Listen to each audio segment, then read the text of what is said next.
La messa d'ingresso del parroco nuovo, viva il nuovo parroco, e viva Don Luigi, e benvenuto fra noi. Willkommen. Insomma, fa la predica e tutto quanto, e arriva a un certo punto e fa, sapete, sono contento di essere qui tra voi, cioè lui che l'aveva un po' particolarmente con gli altoatesini, non so se, sono contento di essere qui tra voi, vi ringrazio per l'accoglienza, veramente non mi aspettavo un'accoglienza così calorosa, ma ora passiamo a commentare il Vangelo.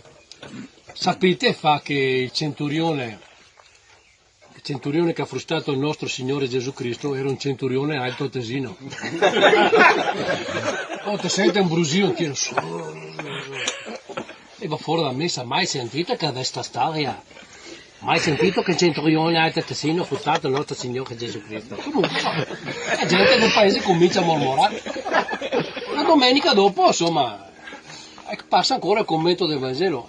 Tornando anche al Vangelo di domenica scorsa, riallacciandosi, oggi c'è stato il proseguimento della lettura, e sapete che il Signore che ha piantato i chiodi nelle mani e nei piedi del nostro Signore Gesù Cristo era un centurione altoatesino. Questi qua va dal vescovo. Eminenza, come mai noi non abbiamo mai sentito questa storia? Adesso arriva Don Luigi e ci dice che tutti gli altoatesini hanno fatto del male al nostro Signore Gesù Cristo. Ora il vescovo dice, ma Don Luigi, porti pazienza, però sa che qua già non vorrebbero essere italiani.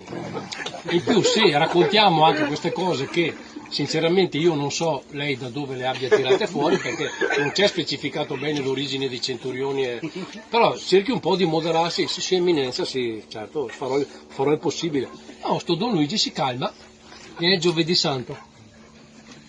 Fratelli e sorelle, sapete che in questo giorno il nostro Signore ha istituito l'Eucaristia.